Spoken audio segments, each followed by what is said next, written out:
Good morning, everybody. Good morning. Good morning, Hong Kong. Good morning, everyone. Hi, Allie. Hi, Brandy. Good morning to the roll call. Hi, Regina. Good morning. Yes, hi, Soso. Morning, Diana.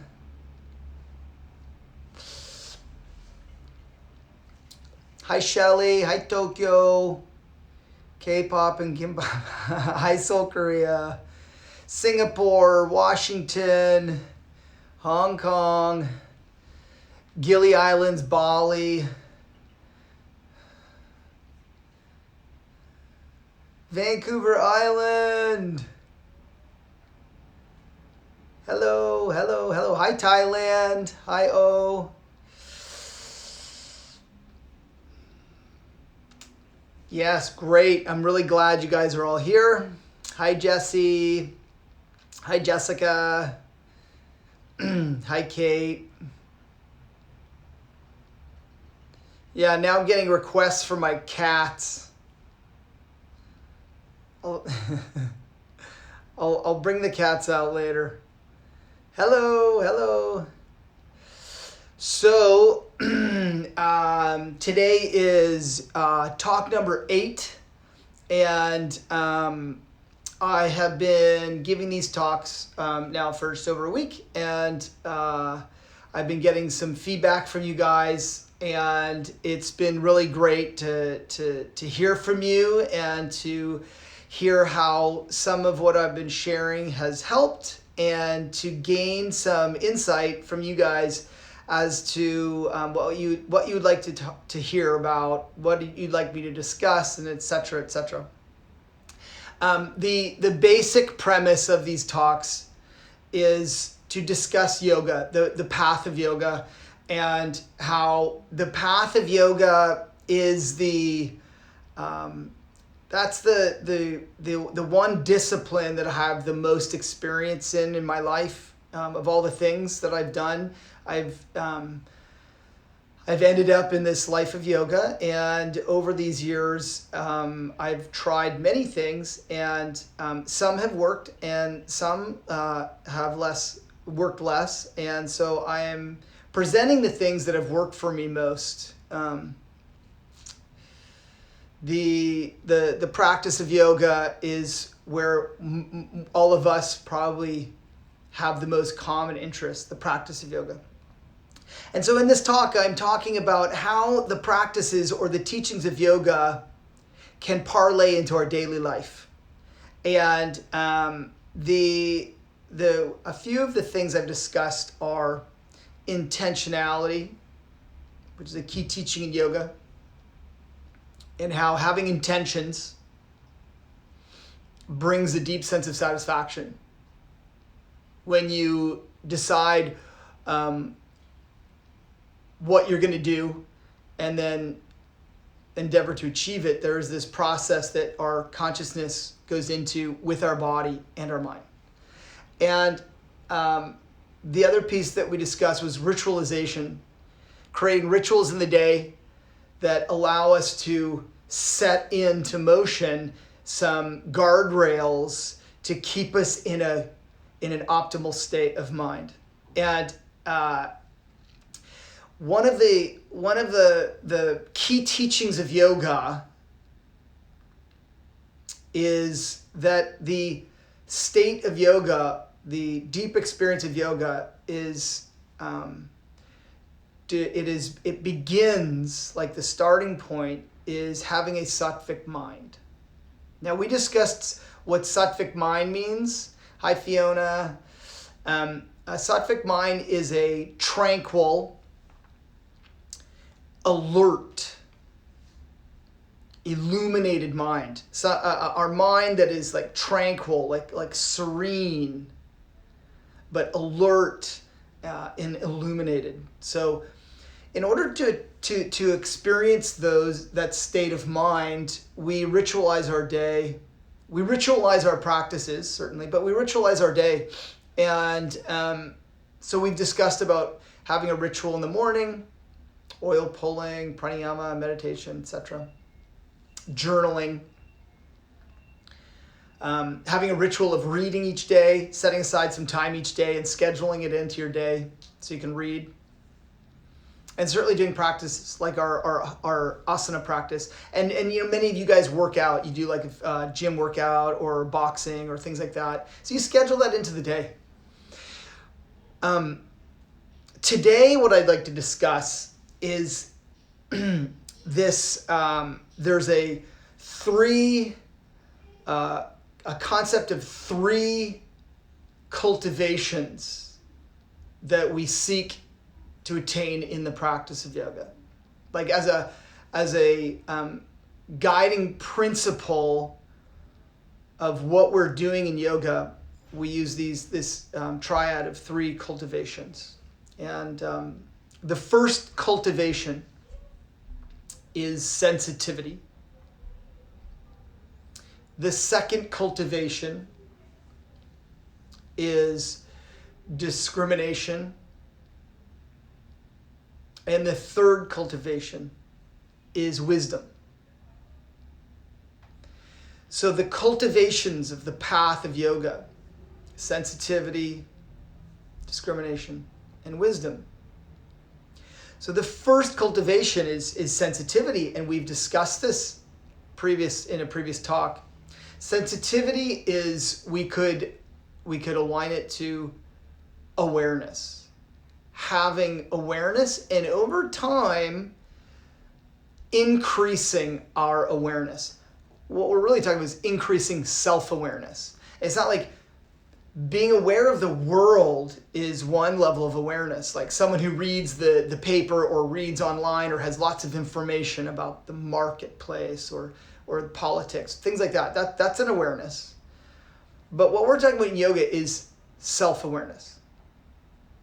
It is the heightened level of awareness we have upon how we are, how our mind works, the fluctuations of our emotions, the experience of our body, heightened self-awareness. Maybe that's the greatest gift of yoga, is self-awareness, to know yourself. And we've discussed how you achieve that. How you increase that over time is through purification. So we talked about purification, and we talked about how purifying ourselves is a decluttering process. We declutter the mind and the body of parts that are not true to who we are. Like there's things that come and go. But we declutter and we purify the body, mind. And in doing so, in this purification, we increase our sensitivity. And an increase in sensitivity, an increase of awareness, has a direct relationship to an expansion of our compassion, an expansion of our humility, expansion of these virtues that we want to abide by. That often we can see how we or people go out to find how to be more compassionate, how to learn to be more compassionate or to be more humble. But it's from the experience of purifying and decluttering the body-mind that leaves us with this greater sensitivity. And there is where the humility and compassion becomes awakened. Sensitivity increases also through our ability to go through discomfort. To go through discomfort. When you start to relate to yourself when things are uncomfortable, like in asana is a great example, meditation too, more subtly, even pranayama. But using asana as a great example, when we use asana as an opportunity to experience ourselves in an uncomfortable situation, there's a lot to learn. We can purify our attachment to comfort. We can purify our attachment to always having to know through these experiences of asana, it gives us this opportunity. Now, through the cultivation of this sensitivity, we eventually heighten our awareness to a point where we start to recognize difference. With more awareness, we start to recognize difference in things. Like there's different ways of being. I have different ways of reacting. As my awareness grows bigger and bigger, we start to move into the discrimination. Discrimination in this regard is knowing the difference between things. Knowing the difference between anything, the difference between legs straight, legs bent, knowing the difference between inhaling, exhaling, knowing the difference between saying you're going to get up at 6 a.m. and getting up at 6 a.m. Saying you're going to get up at 6 a.m. and then not getting up at 6 a.m. It is not judgment. It's not good or bad. It's not assessing or reviewing. It's simply noting the difference between things. In asana, I think asana has been, my greatest teacher, in that you realize I'm going to do triangle pose, and you set out to do triangle pose, and you say, okay, legs straight, sides of the trunk even, sides of the neck even, chest perpendicular to the floor, shoulder blades vertical from the side, etc., etc. So you learn all these alignments, and then you go and do Trikonasana. And part of the gift of a detailed asana approach is like you start to discriminate. Well, did you? Were your legs straight? Were the sides of the trunk even? Were the shoulder blades vertical? Was the sides of the neck even? And it takes time to know the difference. It's a really big process in order to discriminate, to know, wow, there's different ways of being. I could react differently in a circumstance. In order to have that, we have to have awareness around a situation, awareness around a pose, awareness around a behavior, awareness around a relationship, awareness around any aspect of life. So heightened sensitivity through the practice of purification increases our awareness. And this will lead us to having the capacity to discriminate between things. Like, what do you want? There's that question again. What do you want? I don't know. Well, let's start to discriminate. Well, do you want this? No. Do you want this? No. And this starts to purify and declutter things you don't want. Do you want pain in your knees? Do you want pain in your low back? No. Do you want to say what you're going to do and then do what you're going to say? Yeah. Then you discriminate. Well, am I? Am I not? And this, over time, becomes sort of a trial and error, discriminating between things. Like, knowing that there's a difference, you try one way and you try the other way. And then you look back and you reflect. How'd that go? The third cultivation is wisdom. So wisdom comes from experience. We know.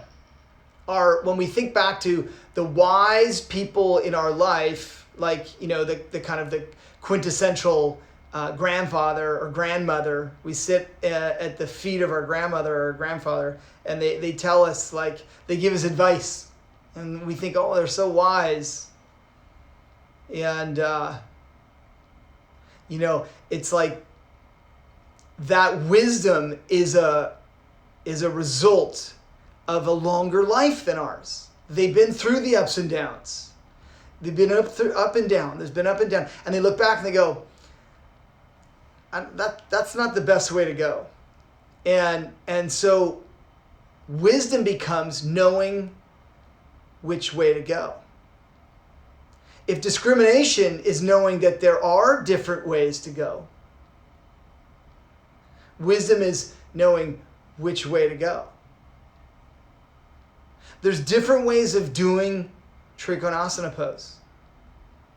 So which way is the right way? Well, you have to experiment with different ways and then look back and then determine which way was right for me. Because if you just do it differently every time, wisdom doesn't come. If you I just do it every time, it's different. Then we do it like this, then we do it like this, then we do it like that, then we do it like... The discriminatory awareness does not increase. We need to have some relationship to an aspect of life, and then be able to observe and increase our awareness around it until we notice that there's different ways of being or different ways of doing this. And then noticing these different ways, you have to limit them over time to a few or to two, and then over time it shows you which one proves to be the best for you. Wisdom is, we could say wisdom is the goal. Wisdom is the goal. Philosophy is the love of wisdom, and yoga is philosophy. Yoga is a philosophical lifestyle. Sensitivity, discrimination, and wisdom. These are the three key cultivations for the path of yoga. Now, the wisdom aspect is very that is very desirous. It's very desirous. So we want the wisdom, and I think we're probably all the same. Like, I want to be wise, so I try to find, how do I get more wisdom? And certainly there is a lot to be said about this trial and error and working things out, increasing our awareness, seeing how there's different ways, and following one for a while, following another, and learning over time which one is the wise path. However, I want to add one more concept for us to consider. And that is that yoga as a life is a life of learning. Hi, Ted Grand. Love you, buddy.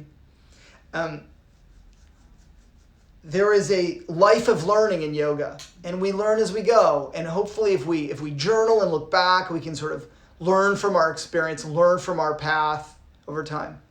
However, there is a distinction between learning and studying. Learning and studying. Learning is a process that we go through in our own body-mind. And we learn. You do practice every day and you learn about yourself. You learn about yourself by just the way you're living. I mean, the people closest to us reflect how we are, and we learn through that. We learn through our mistakes. We learn, and this is a beautiful aspect of a yoga life, a life with awareness. But maybe we could do some more studying. Maybe learning and going along on this self-directed path could benefit from some clarity in terms of actual studying. So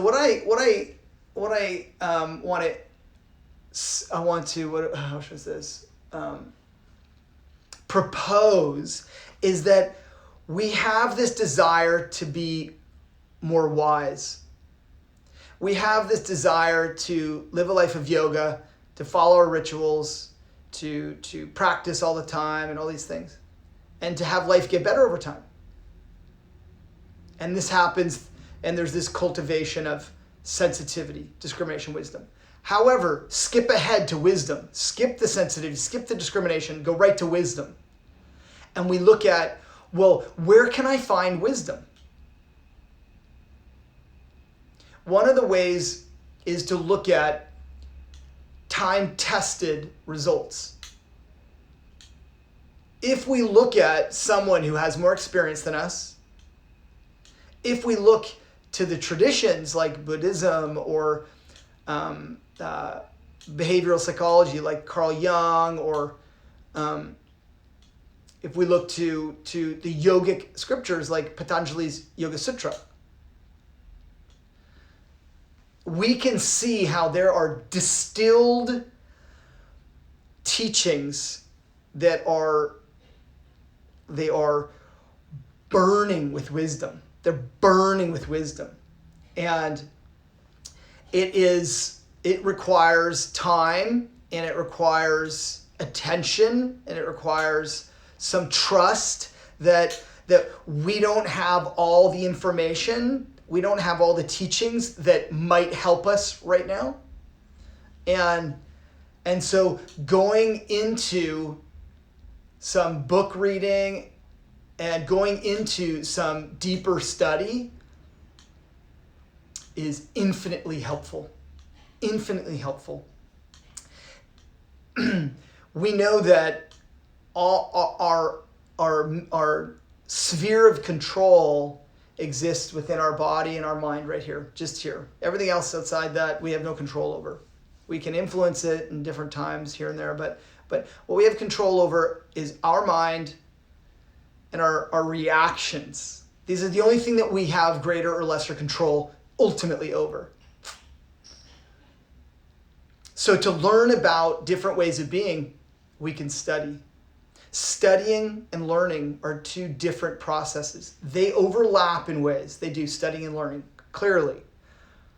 But they're not the same thing. They're not identical. Learning, the experience of learning and studying. Studying is a more focused, formal act. Learning, with a heightened awareness, you can learn all the time. You can learn from anyone. Anyone can be your teacher. Anything, hardship, celebration, it can all be a great learning. But study is a formalized, focused exercise of looking to some source of knowledge and wisdom and bringing it in and actually inputting to our mind some higher knowledge and allowing it to settle. You know, samadhi is the 8th limb of Patanjali's path. Samadhi, and all the ways that some of you guys are like reading the comments. I've been just blah blah blah, and you're like, there's conversations. Love it. Samadhi is the experience of absorption. So I consider this word absorption, and the practice of yoga is training in being absorbed. So then you ask yourself, okay, if Patanjali said the path to fulfillment, to liberation from suffering is to be absorbed, well, then we have to ask ourselves, well, what should I be absorbed in? You know, what should I be absorbed in? What is it that will provide me the most return on my attention?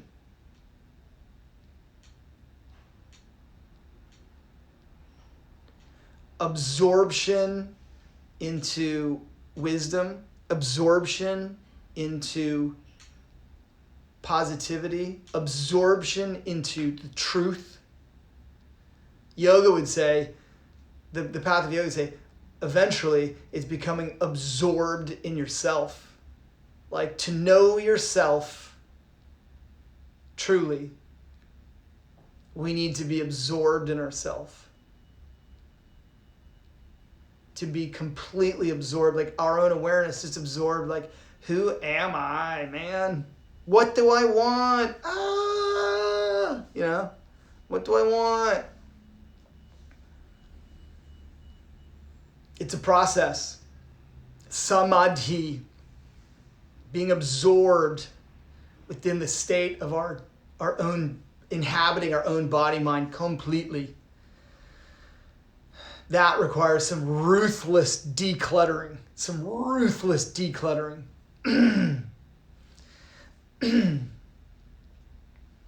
So, we talked about the 3 cultivations on the path of yoga. Sensitivity, which we increase through purification. Discrimination, the ability to know the difference. and wisdom. Wisdom, finding the right path, knowing which way to go. We got to remember that it is a process, that so much of this, we have to be patient and remember that things take much longer than we originally thought.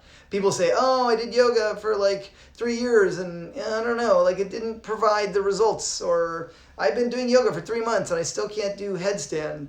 Things take time. Got to let yourself become absorbed in the act which you are doing, so I hope there's some things for you to contemplate. The process of learning and study, something to contemplate, to truly study, to study something under the tutelage of someone with great experience and great knowledge, to study into the subject matter that is true to your own health and well-being and those around you. It's like, these are things worth considering. And I don't know, I'm on the path just like you guys. I'm struggling and trundling along and crawling along and figuring this out. But I tell you, there's no arrival. It's not like you read one book and you figure it out. You do one training and you got it all done. There's just like, it's endless. It's like 20 years later, my shoulder's stiff again. Oh, I should just quit. No, it's like slowly keep going. The love of wisdom philosophy. So, Ross, Ted, look at all these conversations. Look at you guys all talking to each other. Okay, so I hope this helped. Write me some comments. And I'm about to teach a yoga class. The yoga class will be broadcast on Pure Yoga Official Facebook. Yes, Facebook is where it is. Ugh. My first time on Facebook in like 20 years. So write me a message in the Instagram comments and let me know what you think, and tell me if this has been helpful. Tell me how this was, and send you my love. Mount Kailash, Ali, Namaste.